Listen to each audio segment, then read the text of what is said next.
হাতের কাছে থাকা মাত্র 2-3টি উপকরণের সাহায্যে তৈরি করে ফেলুন বিকালের খুবই সুস্বাদু নাস্তা, যেটি খুবই কম সময়ে এবং খুবই পুষ্টিকর।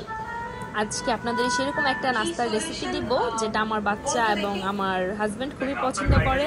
আজকে মূলত আপনাদের ভাইয়াকে বলছি যে ঠান্ডা ঠান্ডা দিন একটা কাঁঠাল নিয়ে এসো খাই, কিন্তু আপনাদের ভাইয়া কাঁঠাল নিয়ে আসছে। কাঁঠালটা একদমই নরম ছিল, আর আমি নরম কাঁঠাল পছন্দ করি না, তাই ভাবলাম যে কাঁঠালটা কি করা যায়।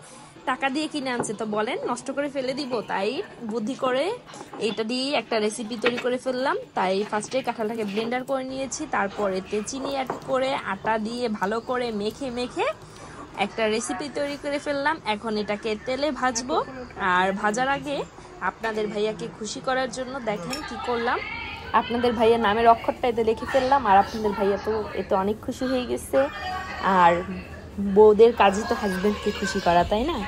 আর এখন এটাকে তেলে ভাজবো। দেখেন ফার্স্টেই ওভেনে একটা প্যান বসিয়ে নিলাম, তারপর এতে তেল দিয়ে তেল গরম করার পর এগুলা একটা চামচের সাহায্যে তেলের ভিতরে ছেড়ে দিব, কারণ রিস্ক নিব না, হাতে যদি লেগে যায় তেল তাহলে তো হাতটা পুড়ে যাবে, তাই না? আপনারা সবাই এই রেসিপিটা ট্রাই করতে পারেন, আশা করি সবার ভালো লাগবে। কারণ আমাদের অনেকের বাচ্চাই কাঁঠালটা নর্মালি খেতে চায় না, কিন্তু কাঁঠাল দিয়ে যদি খুব সুন্দর করে এরকম কিছু রেসিপি করে দেওয়া যায় তাহলে সব বাচ্চাই খুব মজা করে খেয়ে নেয়। আর আমার বাচ্চা নর্মালি কাঁঠাল পছন্দ করে না, কিন্তু ওকে যদি এভাবে পিঠা ভেজে দেওয়া হয় তাহলে ও সেটা খুব স্বাচ্ছন্দ্যের সাথে খেয়ে নেয়।